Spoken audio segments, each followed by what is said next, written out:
10위는 부산행의 심은경입니다. 처음 본 사람은 배우 이름을 말하지 않으며 모를 정도로 분장이 과하게 되어 있는데요. 사실 여배우로서는 상당히 힘든 역할이긴 한데 징그럽다 느낄 정도로 오프닝을 잘 열어주었습니다.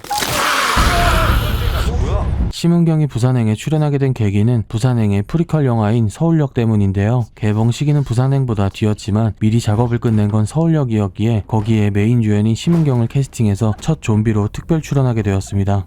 아무래도 중요한 시작을 알리는 좀비답게 인상 깊은 연기를 보여주어 짧은 등장임에도 강한 존재감을 보여주었습니다. 미안해. 우리만 좀 이상하지? 아방가르드 하시네. 9위는 도둑들의 신하균입니다. 영화 도둑들에서 오프닝과 엔딩을 맡아주는 생각보다 중요한 특별 출연인데요. 그가 맡은 역은 미술관 관장으로 처음엔 전지현에게 당하는 호구였고 엔딩에서는 김혜수에게 당하는 호구였죠. 우리 어머니가 이런 얘기를 했어요. 네 사주에 여자를 조심해라. 뭐 그렇다고. 근데 외국에서도 조심해야 됩니까? 최동훈 감독의 영화 특성상 무조건 사기꾼들이 등장하다 보니 맛있게 사기를 당해줄 역할도 중요합니다. 도둑들이 대놓고 오락영화다 보니 그가 맡은 것은 그저 웃음을 유발하는 것이었는데 너무 가벼워지지 않는 선에서 처음과 끝을 잘 담당해 주었습니다. 짧은 출연이지만 확실히 베테랑답게 눈빛 연기까지 완벽했습니다. 고생 많았나 보네. 야 일로와 앉아. 얘기나 좀 하자. 뭐 솔직히 너가 우리랑 뭐 피 볼 이유는 없잖아. 내가 너한테 뭐 개인적인 감정이 있는 8위는 발레리나의 김무열입니다. 김무열이 맡은 조대식이라는 캐릭터는 사실상 이 영화의 메인 빌런인 최프로보다 더 악한 빌런으로 묘사되는데요. 너 지금 내가 병문하는 거 같니?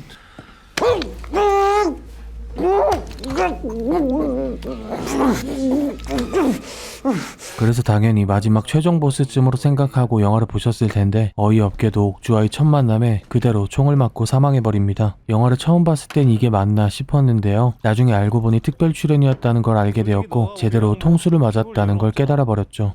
액션이 주가 되는 영화답게 마지막에 조대식과 큰 거 한 방을 기대한 사람들은 그가 너무 허무하게 죽어 아쉽다고 말했지만 마지막에 반전 요소로서 완벽하게 클리셰를 비틀어 사이다라고 평가하는 사람들도 많았습니다.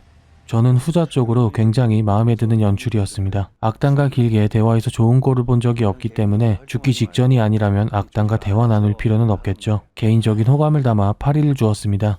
이게 뭐냐 이게? 응? 이 꿈나무 후배들 앞에서 네, 오늘 제대로 한번 놀아보겠노라. 7위는 사도의 소지섭입니다. 사도세자의 아들인 정조는 성인이 된 후 소지섭으로 바뀌는데요. 극장에서 처음 봤을 땐 여자들이 깍깍거리는 소리에 순위에서 빼버릴까도 했지만 그의 비중과 존재감을 생각하면 7위 정도가 적당할 것 같습니다. 어릴 적 참혹한 일을 너무 많이 겪었던 정조가 마지막에 춤사위를 뽐내며 영화를 마무리합니다. 사실 저는 이 부분을 꽤 지루하게 봤었는데요. 특별 출연이라고는 하지만 뒷부분의 서사가 쓸데없이 길었다는 평가를 받았죠. 하지만 감독의 의도 자체가 영조와 사도세자뿐 아니라 정조의 이야기까지 3대를 담는 이야기라고 했고 소지섭의 부채춤을 보다 보니 점점 빠져들었습니다. 아역을 섭외할 때도 일부러 소지섭을 닮은 아역 배우로 정했고 여담으로 문근영 배우가 소지섭과는 로맨스를 찍고 싶었는데 어머니 역할로 나와서 참 아쉬웠다고 했습니다. 소지섭보다 10살이나 어린데 어머니 역이라니 이건 좀 속이 상했겠네요. 정신 차려 정신! 네 친구 박력 있다. 역시 대학생이라 그리고 기세가 다르다 기세가. 6위는 기생충의 박서준입니다. 심은경과 마찬가지로 박서준도 영화 기생충의 시작 부분을 맡아주었는데요. 박서준은 잠깐 등장했음에도 아직도 그를 둘러싸고 조혜정과 바람폈던 사이가 아니냐는 등의 루머가 존재하며 강한 존재감을 뽐냈습니다. 그저 잠깐 보여준 표정과 행동이 전부인데 워낙 영화가 유명해지니 이런저런 재발굴들이 많았죠. 그 집 사모님이 뭐랄까. 사모님이 심플해. 영애는 심플. 잘 아시겠지만 민혁쌤이 사실 인간 자체가 워낙에 브릴리언트하잖아요. 저나 다혜나 만족도가 높았거든. 다혜 성적하고는 별개로. 진짜 너무 좋았어.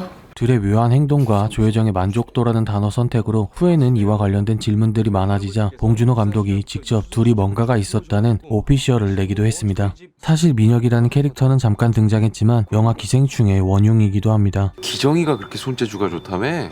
포토샵 같은 것도 잘하고. 난 상상만 해도 너무 싫다. 우리과 공대생 그 늑대 새끼들이 다혜 근처에 얼씬거리는 것 자체가 기분이 너무 더러워. 너라면 내가 진짜 믿고 떠날 수 있다. 마치 기우를 믿는다는 듯 일을 맡겼지만 사실 대학도 못 간 기우를 다혜가 좋아할 리 없을 거라는 개무시하는 발상에서 이 일을 제안한 일이었죠. 특별 출연조차 이런저런 이야기가 많은 걸 보면 기생충이 확실히 명작이긴 합니다. 과장님. 넌 조용하고 있어, 이 족밥 새끼야. 나 지금 얘기 중이잖아. 야, 니들 이러고 같이 마주 앉아서 짜장면 때리고 그러니까 내가 막 친근하고 그러지. 어떻게 하면 해줄까? 제대로 한번 해줘. 아닙니다, 과장님. 마사한 길이 넌 새끼야. 5위는 낙원의 밤의 이문식입니다. 이문식이 연기한 박 과장은 대체 뭐하는 과장이길래 북성에 마이사를 저렇게 주눅들게 만들 수 있는 걸까요? 아마도 신세계의 강 과장에서 따온 것 같은데 직업 설명이 아예 없어 몰입이 조금 힘들었습니다. 이게 지금 뭐 하시자는 플레이들이세요? 예? 이들 지금 뭐 영화 찍으세요? 그래도 다행히 이문식의 연기력 때문에 그냥 참고 볼 수 있었던 영화입니다. 사실 이 영화 자체가 차승원과 이문식이 전부 캐리했던 영화죠. 짧게 나와서 다 같이 모여 짜장면을 먹었을 뿐인데 이 영화에서 가장 기억에 남는 장면이었습니다. 이문식 배우가 어느 순간 안 보여서 한물 간 거 아닌가란 생각이 들었는데 이 영화를 보고 확실히 건재하다는 생각이 들었습니다. 어떻게 입맛에 맞으십니까? 반갑소. 의열단장 정채산이요. 4위는 밀정의 이병헌입니다. 밀정에서 이병헌은 정채산 역할을 맡았는데요. 실존 인물인 김원봉을 모티브로 만든 의열단장 캐릭터입니다. 감독과는 놈놈놈과 악마를 보았다의 인연으로 특별 출연하게 되었습니다. 스토리상 꽤 중요한 역할을 하는데 가장 기억에 남는 건 역시 모두에게 술을 권하는 장면이었죠. 자, 자네들도. 네. 자, 하나씩 합시다. 자.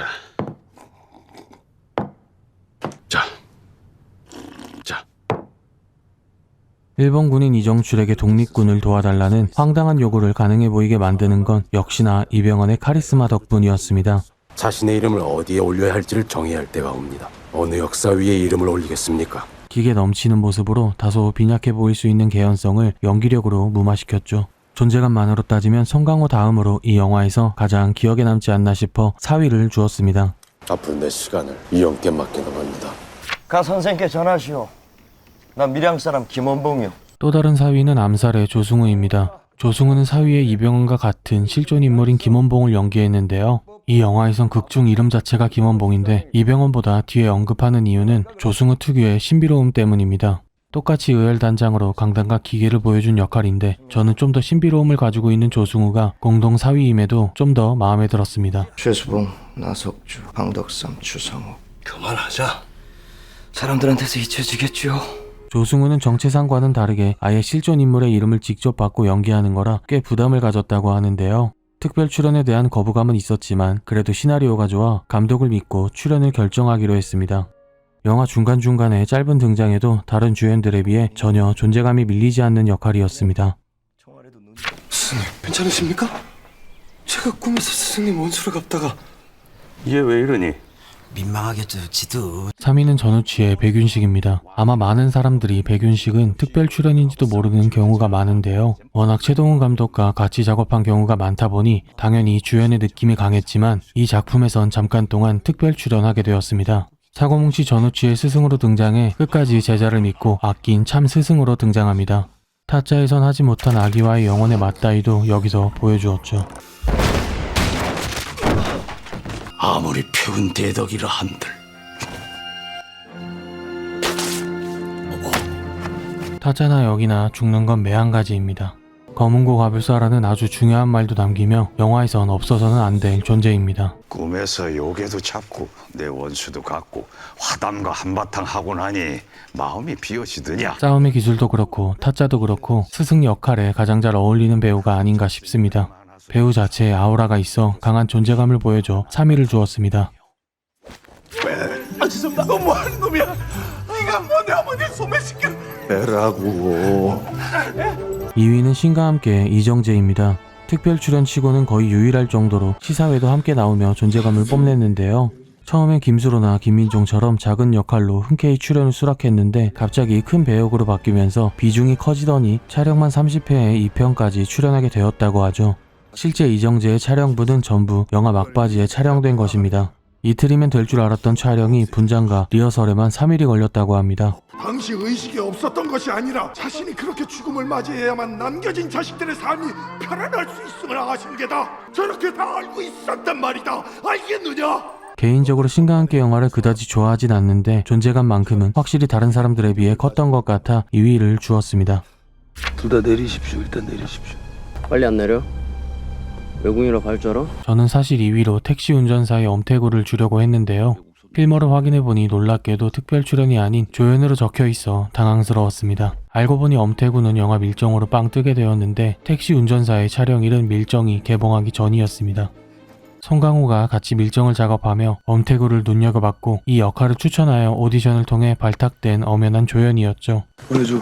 중사님, 외국인 일단 잡으라고. 뭐 기자도 아니고 서울 택시도 아닌데 뭐 어쩌게. 보내. 그런데 밀정이 급부상하며 뜨게 되자 사람들이 대부분 특별 출연처럼 느껴졌다고 합니다. 엄연히 필모에는 조연이라 순위에서는 제외했습니다. 마찬가지로 자료 조사를 하며 영화 유령의 비비와 프리즌의 이경영도 제외시켰는데요. 나 비 들어오는데 왜 거기 서 있어? 이 새끼가 누가 이따구로 만들어놨어? 7126번 대가리 박아. 둘 다 분량이 적음에도 큰 임팩트라 특별 출연일 줄 알았는데 엄연히 조연이라 순위에서는 뺐습니다. 오늘 밤 내 최 사장하고 저녁을 먹지. 언제 내일 좀 부탁해도 되겠소? 요새 아이들 이형처럼 신통한 구석이 없어서 말이오. 공공의 적의 문성근님도 조연이라서 뺐습니다. 그 외에도 만남의 강장 류승범님이나 전우치의 염정아님은 이전 특별 출연 영상에서 다뤘던 분들이라 중복을 피하고자 제외했습니다. 저는 영상쟁이니까요. 마, 인생은 고통이야. 몰랐어? 1위는 달콤한 인생의 황정민입니다.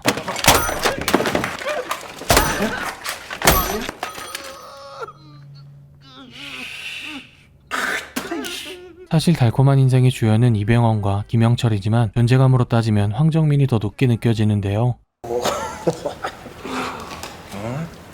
천하의 김 실장 이게 무슨 꼴이야 이게. 선수가 왜 그러고 있어요? 에? 스타일 구기게. 10분도 안 되는 분량으로 이런 임팩트를 주는 건 웬만한 배우에겐 꿈도 못 꿀 일입니다. 황정민에게 있어 2005년은 너는 내 운명으로 나무 주연상을 타고 달콤한 인생으로 나무 조연상을 타는 진기명기한 해였습니다. 입을 찢어놔서 그런지 한국에서는 코리안 조커라고 불리며 극찬을 받았었죠.